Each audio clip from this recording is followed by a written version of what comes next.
Hey everybody, it's so good to have you with me today. As you can see, I'm out in this gorgeous North Canada, and we're at Kississing Lodge, and I'm out here with my Five Guy boys, and we're just hanging out, fishing, and having fun. And so wanted to do a few messages that we can use to really encourage men. And so today I want to just dive into this because I want to talk today about integrity, being faithful, being trusted. You know, Jesus is talking about this. And when you go into the Word, he says here in Luke, and it's really interesting, he says that, I tell you, make friends for yourselves using worldly riches. It says, mammon or wealth of the unrighteous, so that when those riches are gone, they fail, they run out. You'll be welcomed in those homes that continue forever, eternal dwellings, God's presence. What Jesus is saying here is there is a very important reason that we need to be integrous, honor, trustworthy. We need to use money, use our giftedness. We need to live in such a way that we can develop friendships. And then it goes on to say, and these friendships, when they go into eternity, they're going to know when you come to heaven. Give an example. When my dad, Cam Fontaine, passed away and went to be with Jesus, he had spent his lifetime reaching out and winning people to Christ in the communities that he lived in, the men, the women that he had ministered to. And so when he went to be with Jesus, I'm sure the call went out, Cam Fontaine is coming home. And they lined up. One of the meanings of one of these words is like a receiving line. They lined up because they made heaven.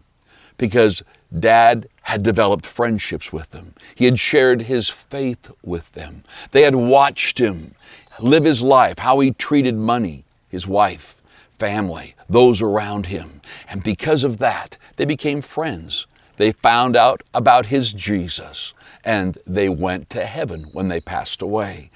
When we understand that everything you've been given, your gifts, your abilities, the very money you have the ability to make, it is crucial that we handle ourselves around this topic of being integrous. And it's just crucial because the world will not respect us. And so when we look at the Word of God, it says here that let me mention this. If you say, well, Leon, how do you know if someone is integrous? How do you know if someone is, honorable? Well, Jesus has a test. And he goes on talking about it. And here's what he says. He says, whoever can be trusted with little can also be trusted with a lot. And whoever is dishonest with little things will be dishonest with big things. He says, if you cannot be trusted with worldly things, who's going to trust you with true riches? I know that when we are honorable, integrous, when we are faithful to what God has given us, God has plans for us on this earth to do incredible things for Him. He wants to promote us to places in our businesses, careers, finances of such phenomenal success that the whole purpose is to turn the hearts of the people around us towards Jesus. Even as He blesses us and raises us up, it's like John the Baptist, we must decrease so that He can increase. And when people try to lie, cheat, steal just to get ahead, that's just for themselves. And so Jesus is telling us, you learn. In fact, teach your children and staff and everyone around you that in the littlest things be faithful. Be trustful, be honest in the littlest things all the time, and create that kind of a character. Because when you do, you'll find that it's easy to be honest in the big things. But if you are dishonest in the little things in your life, and no one's taught you integrity or honor, or they did, and you refuse, It is so easy to cheat, lie, and steal on the big issues in life. You know, when you start talking about fathers and sons, when you start talking about living a life of purpose and meaning, this is a very crucial issue. Are you going to be integrous? Here it says in the Bible that, and if you cannot be trusted with things that belong to someone else, who will give you things of your own? Did you know that when you finally become your own boss, or you run your own company, and you have been, lying, cheating, and people say, oh, it's just fudging, or it's just a white lie. You'll find that when you do it when working for someone else, now that you own the company, now that you are in charge, you'll find you'll destroy yourself even quicker. When you're working for someone else who's integrous, they can handle the odd little liar or cheater here or there. But as you become the guy who runs your own company, your own destiny, when you become married and you've got your own life, you're going to find you will destroy your life even quicker. There's one thing I could just say to the men who are watching today. Of course, it's for everyone, but out here, I'm kind of hanging out with my sons and staff and people, and we're talking about things that are crucial in life. Because it's pretty irritating when we watch politicians today who get up there and they talk a good talk. They talk integrous, they're there for the people, and then you begin to see all of these things exposed where they're lying, stealing, robbing money from the country. And they just feel like whatever they can get away with, it's okay to do. And I want you to know that you'll never have success for any length of time. When, if you're going to be a business person, and I was chatting with one guy just the other day, and he said, man, I'm bidding on contracts in our city. And he says, as I put my bid in, I'm hearing about people who are undermining the process, bribing people under the table, doing things to be awarded the contracts, things that I won't do. And I said, don't lie. Don't steal. Don't do things that are wrong. Because people who do, although they have a little bit of success or even a lot of success for a little while, they will never have lifelong success. Something is going to come along that is going to destroy it for them. But see, I want to be successful. I want to be strong for God right up till I go to be with Jesus. And I want my kids and my grandkids, I want it to be generational. If families use wisdom and you train and equip your kids right, not only can you see the blessing of the Lord stay in your lives, but it'll be upon your kids and your kids' kids and all of those around you. You can literally start a movement where everyone in your circle, I've talked to so many men who stood strong when everyone around them was lying, cheating, and stealing, and it's like they prospered way beyond them.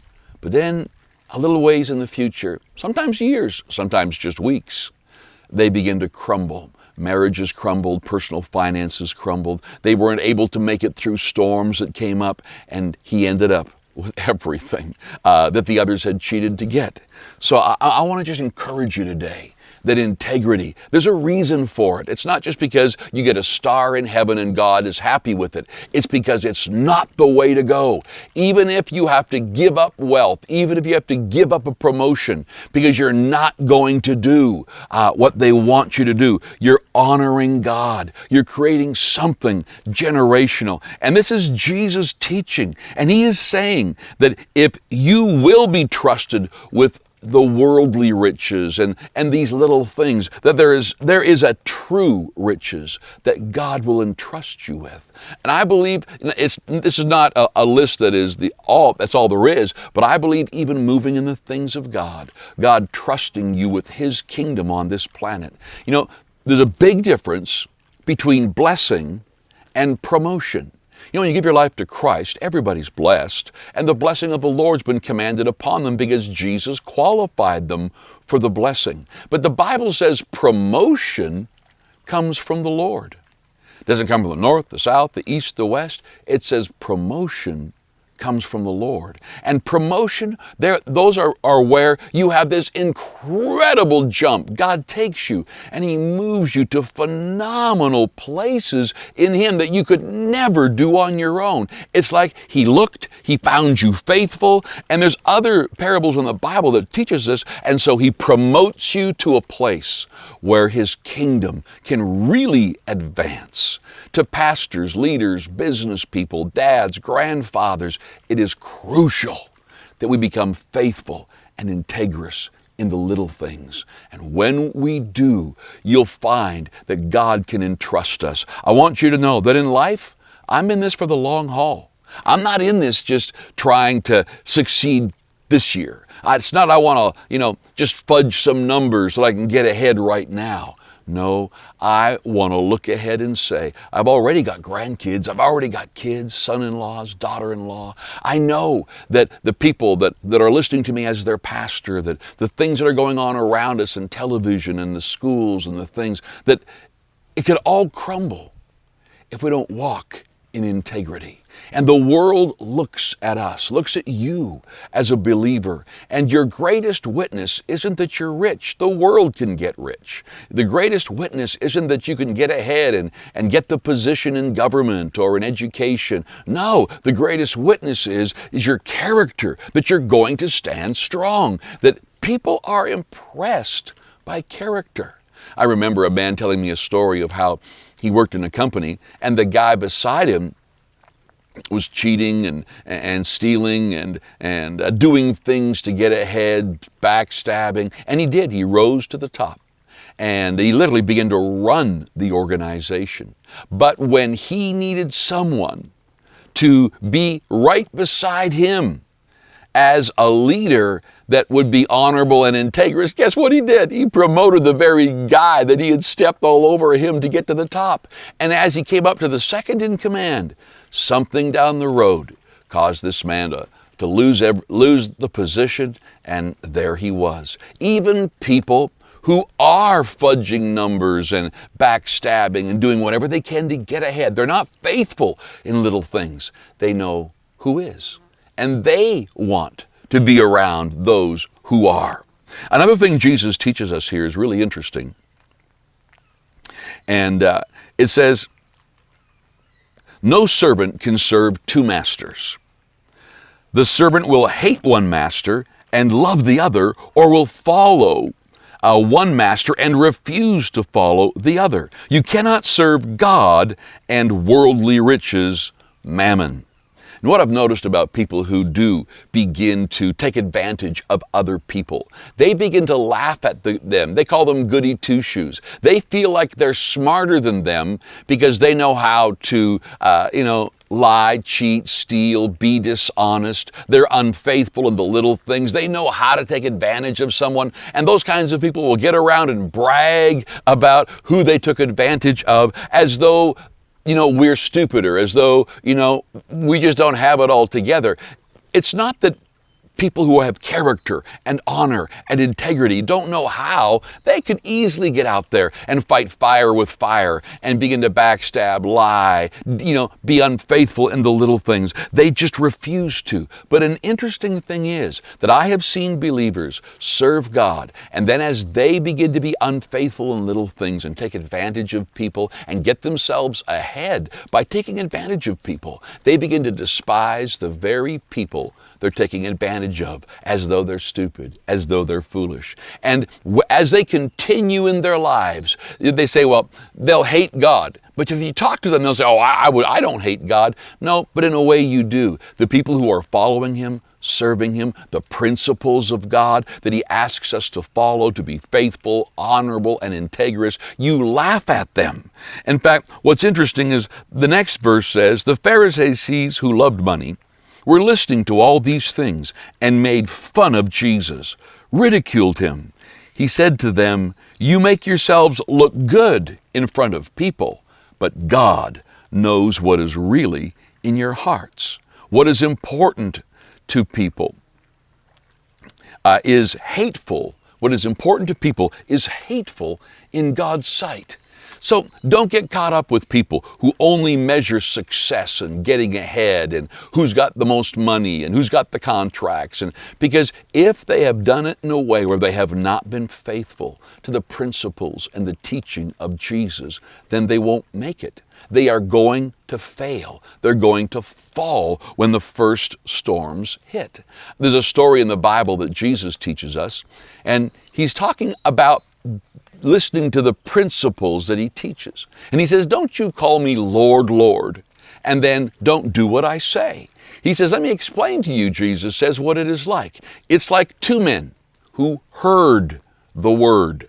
The first one builds his house on the rock, which is Jesus, which is the teachings of Jesus. Honor, integrity, faith in God. He builds his house, which is a type of your life. He builds his life on the teachings of Jesus. And says the other guy doesn't. He builds his life, his house, on the sand. And it looks fine. I mean, as the one guy is still digging his foundation down to the rock, the other guy, who doesn't care about the foundation of integrity and honor, character, he's just building his house. He gets his house done way faster than this guy. In fact, he's got it all up and he's sitting in his rec room watching TV, and the guy out here is still laying the foundation. He's laughing at him going, come on, dude, why are you so worried about, the foundation? But when a storm blows, storms don't come to strengthen us. The storm destroyed the home with no foundation. The life without a foundation in the principles and the life of knowing Jesus Christ, it says, was utterly destroyed. But it says the other life, the other home, it says couldn't be shaken.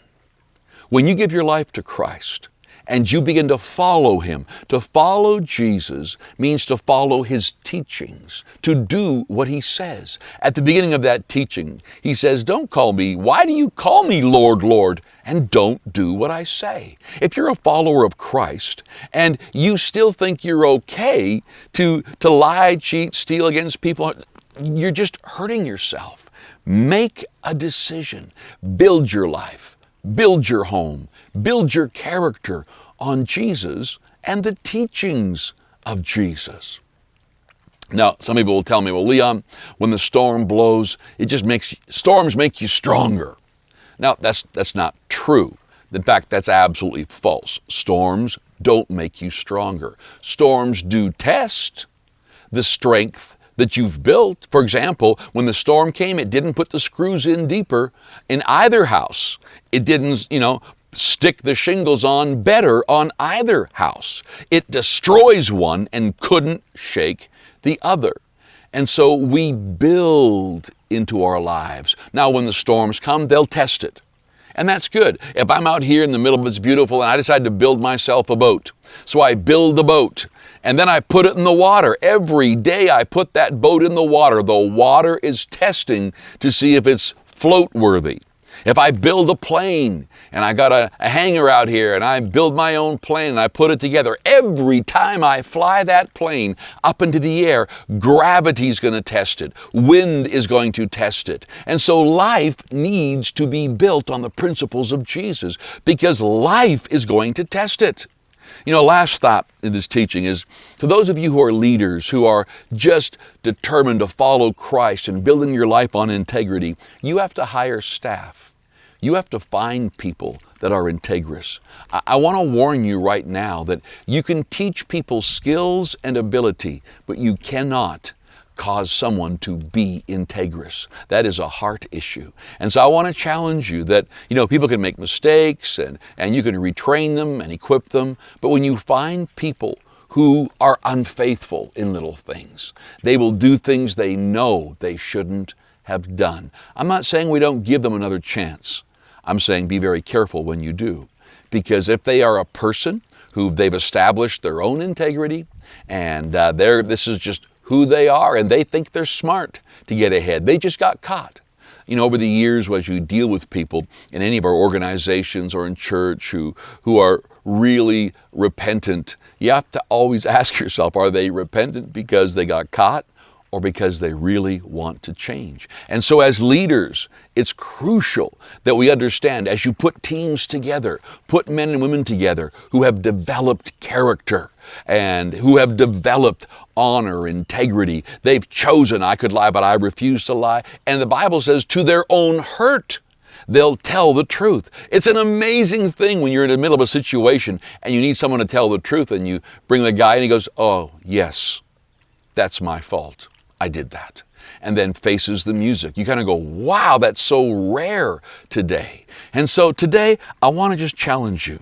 The teaching of Jesus here and in many other places is develop a life of being faithful even in the little things. Being faithful with your word. If you say something, do it. If you're telling others to live a certain way, you live that way. And as you do, your life causes you to be surrounded by men and women who will follow the same principles. You develop, well, I call it a culture of excellence.